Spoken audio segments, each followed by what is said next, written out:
Hey, people, this is your man EG with the EGMJ podcast. And today we're going to continue our conversation from last time. All right. But today we're going to touch the mental health capacity. Got some professionalism on here today. We're going to keep it here, keep it steady, keep it locked.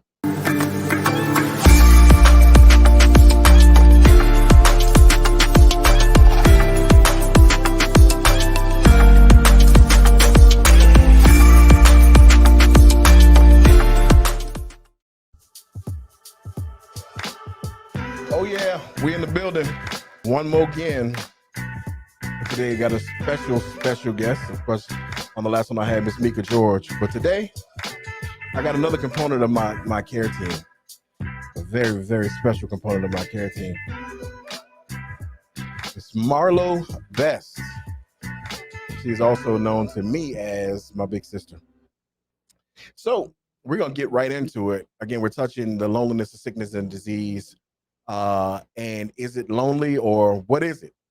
So with that, I brought in some professionalism, someone who's on both sides of the story, someone who has been able to see the inner workings of my situation, as well as work in this industry and have been working in this industry for quite some time.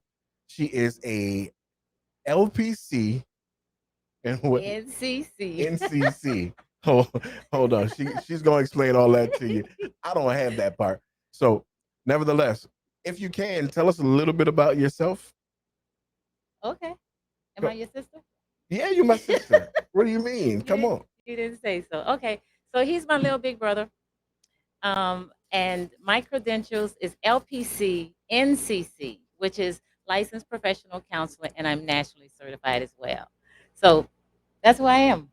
That's who she is. That's who I am. She does this every day, man. I was just blessed to have her on my team of caregivers. It's like I said in the last podcast, my wife wasn't able to be there in the hospital with me in my situation. So she didn't leave ever. Even when I forced her to leave, even when I told her go home and sleep in your own bed, she wound up coming back to the hospital with me. But again, if you want to know more about that, you can go to the origin story. Remember, I keep talking about that one. But nevertheless, so we're talking about sickness and disease. And a huge part of this is the mental health capacity, right? Because for me, I wasn't, what do you say? I didn't really know how sick I was.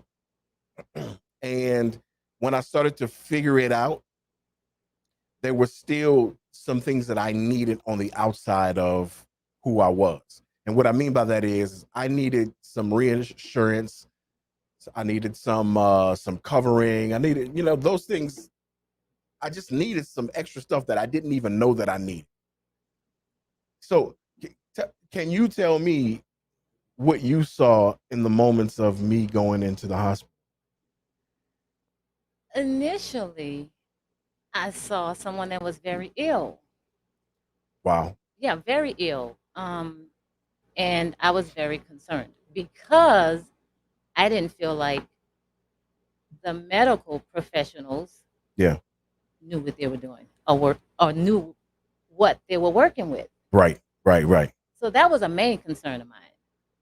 And then the professional parts of me knew that you needed an advocate. Right. And that's what I do. So for me, I think being your sister as well as being a professional in that area, I was drawn to do the things that I did. Yeah. I didn't even know. Remember we had these conversations. Neither one of us understood why I was there. Right. And why I was doing the things that I was doing because I didn't pray. Right. I didn't read scriptures. Remember we talked about that? Yeah, I didn't do any of those things I didn't do a lot of the things that I was taught to do. Right. On the scientific side, as well as the things I grew up knowing to do on the religious side, the spiritual side. I didn't do any of those things. But I did everything. Yeah, absolutely. Right? If that makes sense. I did everything. It does because it all just seemed to fit It all seemed to fit right into focus and into purpose. Because in a situation like that, especially with it being so close and your professionalism, I don't want to say it goes out of the window, Mhm. but it broadens to a much more. It's let me just say it's much broader because not only am I professional, but I'm your sister. Right. Right. So your care goes to something completely different. It goes to, hey, this is my little brother, as well as I'm not gonna let y'all just do and say anything. I can remember, I'm going to the what you just said about being an advocate. I can remember, because I've said this before that a lot of this stuff I really don't remember. I had a lot of comedic moments Yeah. while in the hospital. A lot. But even in that, a lot of the stuff I don't remember because I was so drugged. Yeah. Um, but I do remember, like when they would come and take my blood or try, they would stick me over and over because I'm a hard stick because my condition is a blood condition. Yeah. My blood is thicker, so it's hard to get to those veins. And sometimes if you're in the profession, if you're a medical professional and you draw blood, everybody always tells you my veins roll, and take your time. But from what I've heard from my care team and my nurses, and I probably might be, I am truly a hard stick. Yeah. So they would come in and they would just stick me 4 and 5 times and over and over and over. And I can remember my sister being very, very vocal. Look, that's enough. If you don't have it, go get somebody else. And it was because for me, I would take that and be like, well, don't worry about it, just get until you get it. And I'd let them keep sticking me because I Yeah. just don't like, you know, I guess I don't want to say confusion, but I just didn't like, Yeah. you know, but to have that advocate there, not only was she that, Mhm. but my wife was that, and my sister-in-law. Mhm. They were all like, And your sister, your other sister. and Delise. Well, yeah, my other sister. That the team of four I mentioned Yeah. before, man, they were a force to be reckoned with. Yeah. Because we all fed off each other. Right. Yeah. We fed off each other it was real cohesive. Yeah. Yeah. And me being a common denominator, Yeah. it was something, man. It was an ordeal. Yeah, it was. So psychologically, what it did initially, I remember being very down when I was in the first hospital. Oh yeah. I didn't budge. I didn't move. I remember when everybody was in the room and my head was under the covers and everybody was talking and laughing and whatever. And I don't know what was going through my head, but I just remember being so disconnected from all the love and support that I had that was right in front of me Mm-hmm. because I was in my own head. And that's where the loneliness of sickness and disease comes from, right? That I talk about, because you can be you can have the greatest care team, greatest facilitators, the greatest advocates that never leave your side. That's what happened to me. And I just felt like I was by myself. I felt like that I was in, the only person in the room. And I felt like that because nobody couldn't go in that operating room. You know, I felt like that because nobody could be in my head when they're saying certain things, you know? And even though I had all the positivity around, all the positivity in the world, I was still in a place where, and a few times I thought I was going to die. Yeah. I knew it. I just knew I was going to be a goner. We all did. Yeah. We all did. If you really want to be honest. Yeah. I mean, we didn't articulate that. Of course. Nah, I didn't know that. See, I didn't. Yeah. Because it wasn't there, but it was, I mean, you remember when they just bust in the room and I was sepsis, and then they started putting on like hazmat suits, and we like, what's going on? What the hell? Because they weren't communicating very well at all. Right. So, and that said a lot to us. Absolutely. As your care team. Like, wait, what's going on? Why don't we know this? Right. And a lot of things we were making suggestions on things to do. Right. Yeah. Absolutely. That was scary. I'm like, well, hold up, because I ain't trained for this. You're the professional. Right. Why am I telling you what to do? Exactly. Yeah. That was quite concerning. Yeah. So, and to be sepsis, and then I went through 8 blood transfusions and never knew why I went through, and this was on the Yeah. first day. Why am I going through all these transfusions? Because nobody ever said nothing. Well, all they would say is, we need to do another blood transfusion, and Yeah. because such and such a marker is low or whatever. Yeah. What the hell does that mean? What does it even mean? Yeah. Because I wasn't cut. I wasn't losing blood. I just wasn't making blood. But my question was where's the blood that was in me? Where is it going? Right. That was the $1,000,000 question. Right. Mm-hmm. So, I attribute that to all the blood clots that were forming. They gave me all of those transfusions. They gave me 8 transfusions on the West Bank at the initial stay. And then I had 3 more at the main campus. And it was all different because my blood had to come from main campus in order to get to me. Then it was timed. It had to be within a certain amount of time so they can get it to me, because it was Yeah, what? because we even lost blood, remember? Oh, I forgot Because they about held that. on to it for too long. For too long. Mhm. Yeah. So we lost it. So, because it was like within the hour, they would have to aerate the blood, meaning putting oxygen in the blood. And then they would have to drive it over, which is about, in time, probably about a 15, 20-minute drive. But, and that's without traffic. So they would have to get it there. And then, no matter what time it was, because I think I had a few through the night, like Yeah. that I had to have through the night. So it was inconvenience.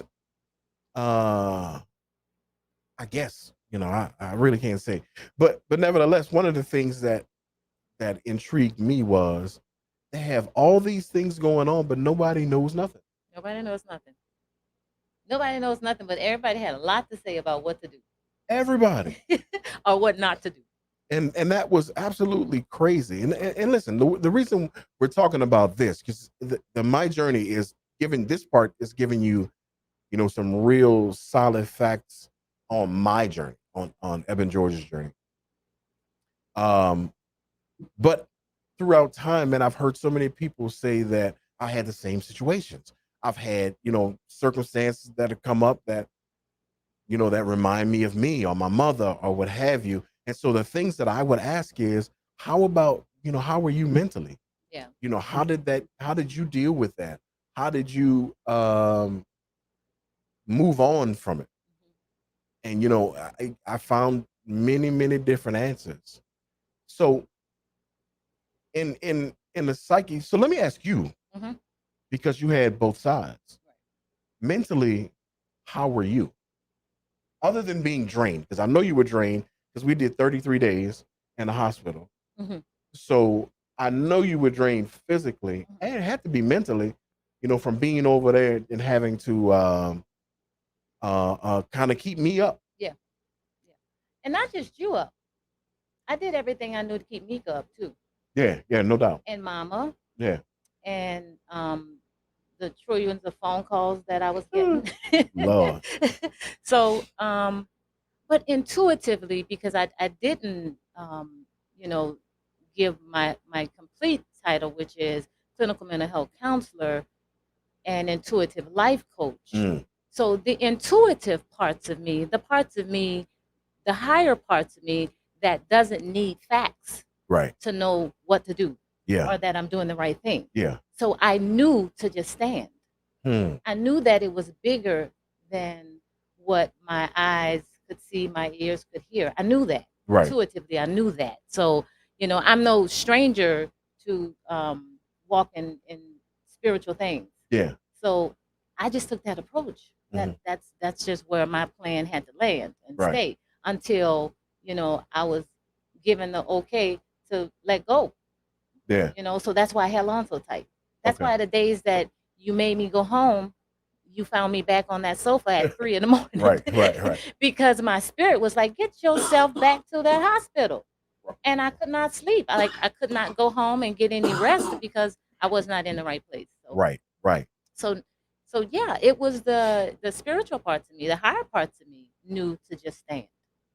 And how did that affect your mentality or your mental state? Or is that even something that you've even thought about? I really didn't. I really haven't thought about my mental state Hmm. because I knew that what I was doing was the right thing. Right. I knew I was in the right place. Right. Like, I think we had a conversation about this when I said, I don't remember working. That was a Right. solid month. Right. I stayed in that hospital. No I do doubt. not remember working. Right. I don't. And that's why I trust and believe in the spiritual parts of myself, the things that are higher than me, because it just worked out the way it was supposed to work out. Hmm. And I remember saying to you in that room, and I know I think you can remember this day when I said, I think this is for both of us. I think this is for me too. Do you remember when I said that to I you? think I said that. Oh, did you say that? Yeah, I said Well, that. I was thinking it. Yeah, yeah. I was said that, thinking it. this ain't just for me. This is for both of us. Yeah, For whatever reason. for whatever reason. Yeah, and the thing is that we were right in place to be able to allow spirit to move just like he moves, Like it moves. and without being in the way, and just allowing the situations to be what they were. Right. Because we don't ever know what spirit is doing. That's right. We don't ever know what the cause was for, where it's bringing us, and I've done the work enough to know that part. Right. And so that could sustain me if Right. nothing else would or could. I knew that spirit is always working things out for our good. Right. Right. So even when, the day I lost Tremaine, the day Tremaine transitioned, I was in the deepest, darkest part of my life. But one thing I knew for sure is that things were working out for my good. And that if what I literally said was, if you took my husband, God, where am I going? Right. So I knew. And so I knew, if my brother's going through this thing like this, and it looks like it wants to take his life, Yeah. man, where is God going with his life? Right. That's Absolutely. where I was with that thing.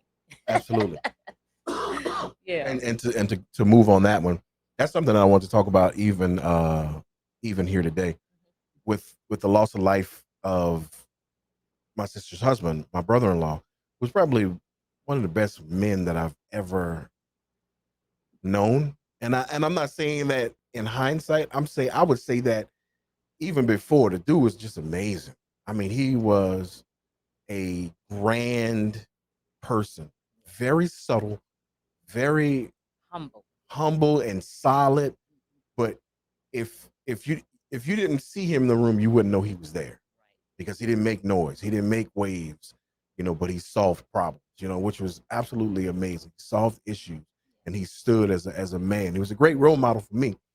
So, and that was one of my biggest concerns. I'll be honest with you. My biggest concern was, and it was crazy because here it is, I'm going through a forcing of me seeing my own morbidity. Yeah. And I'm thinking about you losing your husband just a few years earlier. And I was like, man, I can't do this to my sister. And I was like, no, God, to myself. I never told you this, but I was like, no, God, not like this. You can't do this to her. Right. And surely because she was the front line, straight up. She was the front line.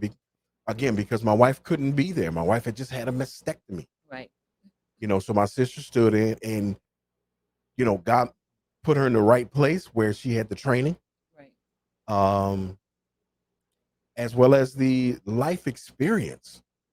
That part. And that's the part that really kind of shook me, because I'm like, she done been through this, and maybe that's why you putting her here. Am I about to die?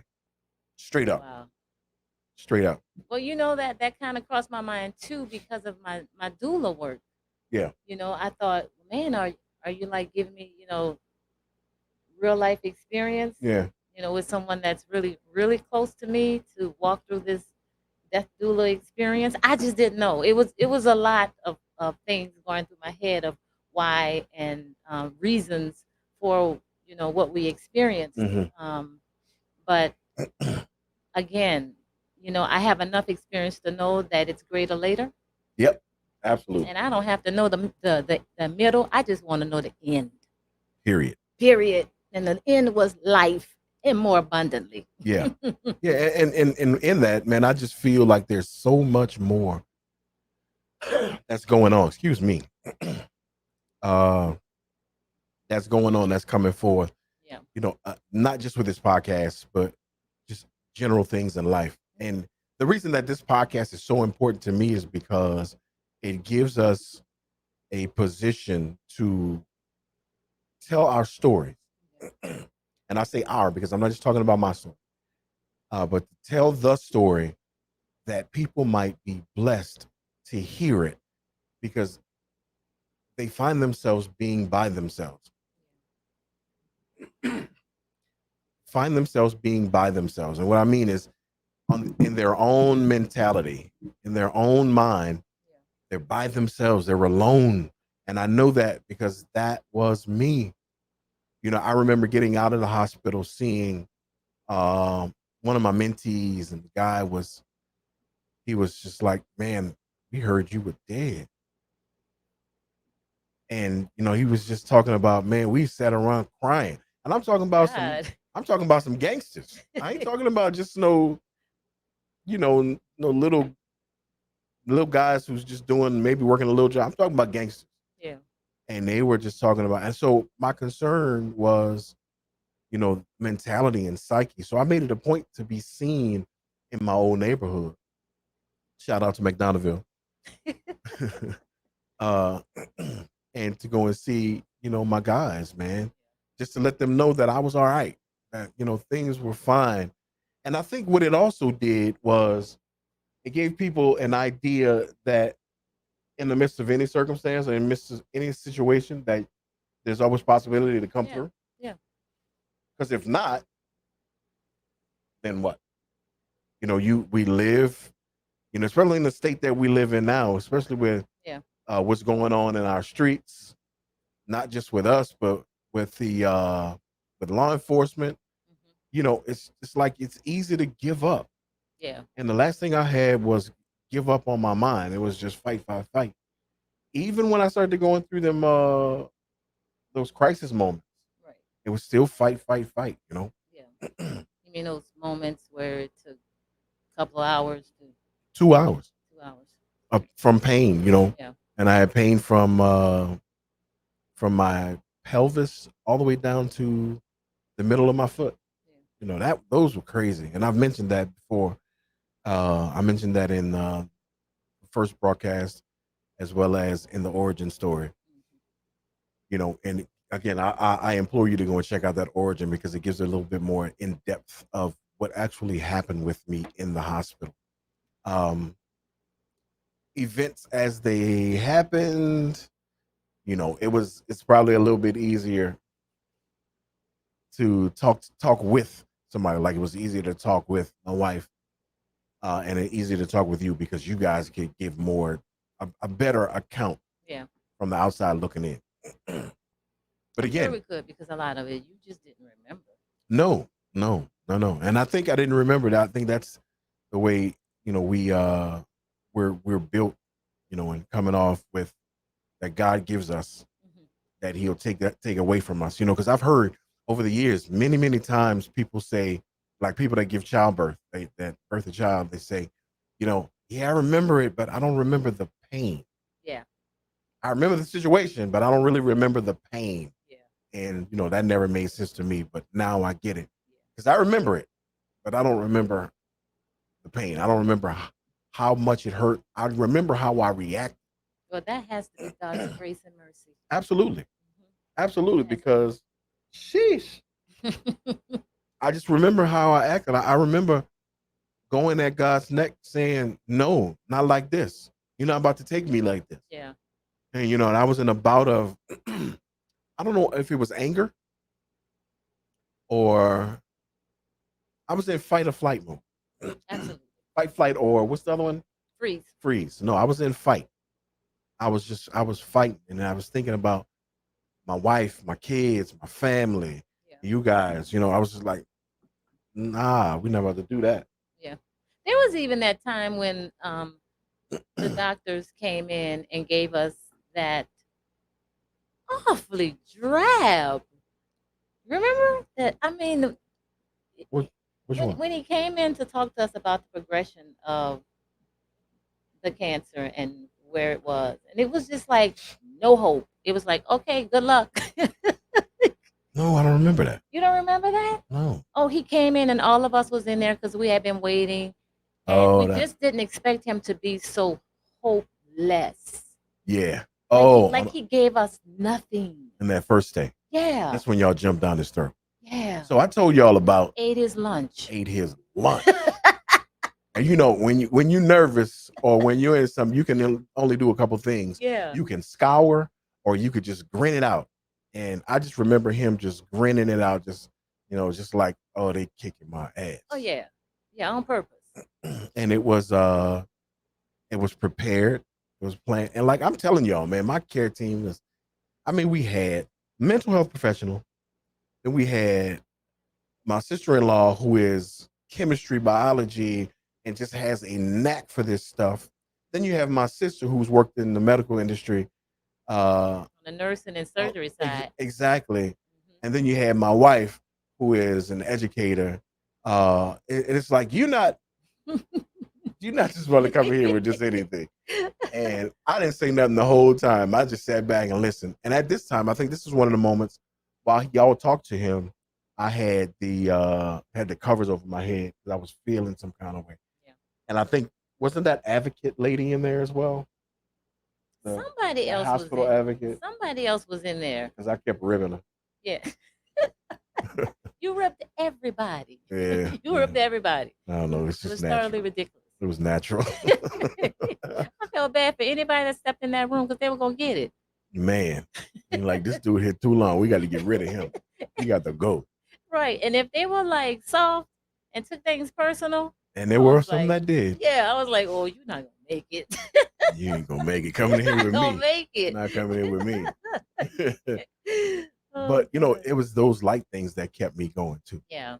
Yeah. The light that kept Mhm. me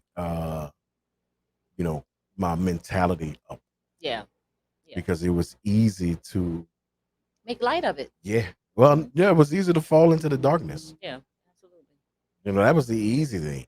Falling into the darkness was like, and I did a couple times. Yeah. Quite a few And times. we jumped you.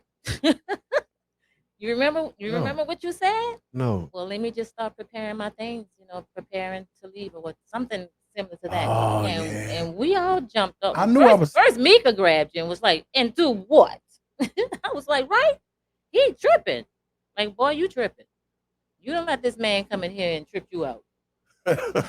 So we were like, "What?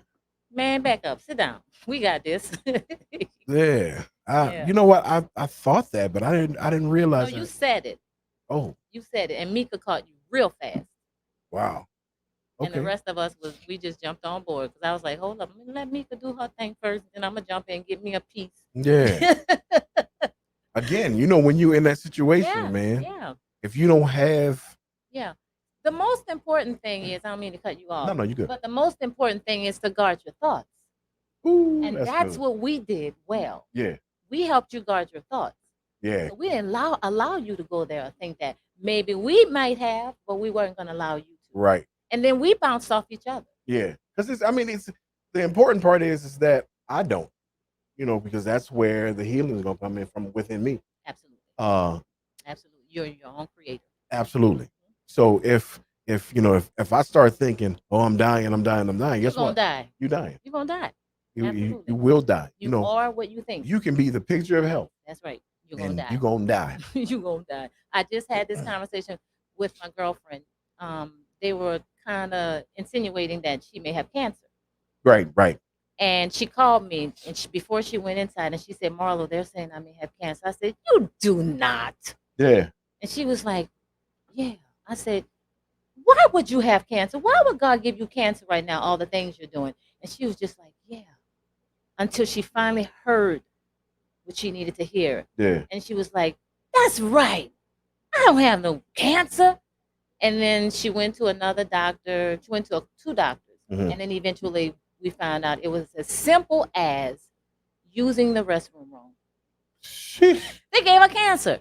But do you know, had she walked away with that thought and let that thought fester, she'd probably be on chemo today? Right. Yeah, man. Guard your thoughts. Guard your thoughts, people. Because if you don't, man, they'll guide you. It will. You know, I'm a firm believer. You know, we've heard all our lives, especially being in church, that we ought to follow our heart. I Mhm. think that's the worst advice ever given. You know, I think that we ought to lead our hearts, There you go. and we lead our hearts by guarding our thoughts I like that. Absolutely. and by being mentally cognizant and understanding and knowing where we are Yeah. and who we are, Yeah. and therefore we can have our heart go where we need it to go. That's right. That's Because you know what the Bible says, that the heart is wicked. right. So it's like, I'm not about to Yeah. follow no wickedness. Yeah. You know. So I believe that it's on us to be the leaders of not just our hearts but our mentalities. Yes. And And you that know, starts with your thoughts. that is the motor. Mhm. Your thoughts are the motorized vehicle. Yeah. Can I teach? Please. So what happens is we have these thoughts, and these thoughts are created from experiences that happen between 0 and 8 years of age. And those thoughts um, produce chemicals Mhm. that are comparable to those thoughts. So if you Mhm. have angry thoughts, you're going to have chemicals that release that are going to cause you to feel angry. Yeah. So your thoughts create chemicals, and those chemicals create feelings. Mm. And then you go into this vicious cycle of thoughts, chemicals, feelings. Yeah. And what happens is you react, or your outcome is based on that loop. Right. So there it is. So it's all stems with your thoughts. Mm. So if you're having bad thoughts, you got to go find out where those thoughts are coming from. That's right. And like I said, it can be from 0 to 8. Call me, I can help you. Right. But it's that vicious cycle. You just have to guard your thoughts. Like I tell my clients all the time, find something happy a happy go to. Right. You know, maybe when the day you had your kids, maybe that was a very happy moment that you can that's always can be your go to. I have a happy go to Yeah. that I've created, Yeah. because sometimes you can't catch the momentum. The momentum might have you to the point where you can't snap out of it. Right. But go to that happy thought, go to that happy place, call that happy friend. Yeah. It's simple as that. It's changing, that mood, changing that feeling so you can break that pattern. Right. And there it is. And that's why I think it's important for you to have um, healthy relationships. Absolutely. No matter who it is or where it is. Yeah. One of my healthy relationships is my sister and I talk every day. Every day. And sometimes we talk for hours. But it's just like it is most times it's off press. We don't have to do anything. We just candid. We're just straight out. And for me, I have, as you heard me speak about before, my two buddies, my best friends, Terry Miller and Gerard Jesse. I have them. But I also have my sister. I also have my other sister, Delise. I have my wife. And for me, it's easy. Well, not easy. It's not easy. It's never easy. But I have more outlets. So I think it's important for us to obtain outlets that we might free our thoughts, free our mind, that we're not holding that stuff on the inside. Because if we hold it, then it will fester and it will become negative. Yes, absolutely. I promise you.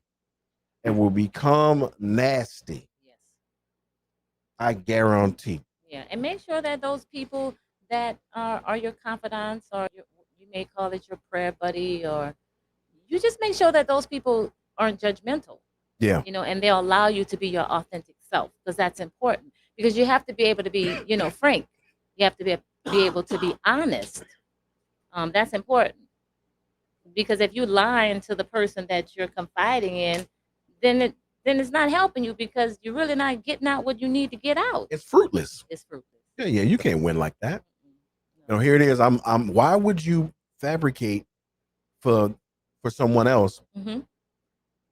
and you trying to get rid of this junk? What you're doing is you're compounding your issues. It is. And that ain't no win situation. That's a lose situation. Yeah, and that causes guilt and shame. Yeah. Yeah, and guilt and shame brings on a whole nother level of issues. Hmm. Yeah, guilt and shame. A whole nother level. Yeah. because at the guilt and shame issues, now you're going more into your own head. Absolutely. And that's the place we're trying to get you out of. That's the place that you need to be trying to get yourself out. Yeah, absolutely. So that is not where you want to be. Hey, people, let me break in right quick. If you have not done so already and you're checking us out on YouTube, like, subscribe, and hit the bell notification. We appreciate your comments, concerns, and questions. You could also check us out at Instagram, Twitter, Facebook, all the EG My Journey. I'm looking over here because I'm working on my skill set. So all shows are going to be at the EG My Journey on all platforms. And I'll just keep that running for a second, just so you can check it out. As well as you can go to our email address at egmyjourney@gmail.com and send your questions, comments, concerns there as well. You can check us out on podcast, Apple Podcasts and Google Podcasts, all those places, as well as Twitter. Every platform you can check us out. We're in the same place at EG My Journey, so you can find us. All right, website is coming soon. It is just not ready as of yet. It's terrible, but it's gonna be better eventually. So, you have anything else that you think about? I was going to say, you did the work, didn't you? I did the work. Yeah. What you mean? I didn't know you had all these social media sites all set up. I mean, Oh yeah, man. go ahead Yeah, with your yeah. best I've self. been doing this working for a minute, trying to get things together. Making you feel some kind of way. Hey, well, feel some kind of way. we also don't want to leave without pushing this book. You know, there you go. It's my sister's book. Let's try to go to your camera, yours. That one right there. There you go. So, y'all, here we go. She found herself. So I'll put that up right quick. She found herself. She found herself. And She Found Herself can be purchased at Walmart.com, Amazon.com, MarloBest.com. All those places. All those places. So go ahead and get your book. Your book. She Found Herself is my journey. I tell my story of how I lost my husband of 25 years to he stopped breathing and died after having a severe asthma attack. And it's how I thrived and survived, seeking my healing until I found the greater parts of myself. I found the title, She Found Herself, came because I found the greater parts of myself, my true identity, my most authentic self. Something I had been searching for and praying for 10 plus years. And I didn't even know what it was when I was saying, God, help me find my authentic self. I want to be authentic. I didn't even know what that means. So that's when we said earlier in this broadcast that there's always a bigger picture. We don't always have the facts. God gives us only the parts that we need to know. The rest is a faith walk, and that's what I did. So a lot of my journey was about this book and about teaching how you too can find yourself out of a stuck space. Yeah. So go ahead and get that book. Go get it. Not just the book. Go to her social sites, and that's all what? Marlo Best. All Marlo Best. All Marlo. Facebook, Instagram. You have Twitter? No. TikTok? No. No. You do it. I have it, but I don't use it. I'm too old for all of that. No such thing. No such thing. I have Instagram. I have Facebook. I have my website. I'm working on it. So go ahead and like, subscribe, do all that stuff. Do all the good stuff. Become a partner. Understand what's going on. And if you need services, she is a licensed practicing counselor here in this. And intuitive life coach. Right here. So get it. Come on, get your mind right. Yeah. Get your thoughts right. So start becoming a co-creator. And so if you need that, go to marlobest.com where she can be contacted. Yep. You get some services, some mental health services. I get mine for free. We call it brotherly and sisterly love. That's what it's called. But I want to thank everybody for joining us on today for this podcast. It's time for us to roll out. It's your man EG with the EG My Journey podcast, and you are Marlo Best. That's who she is. That's who we are. And I'll thank you. Check y'all the next time on the next rip. We're going to be here. Keep it locked. Crooked Deuce.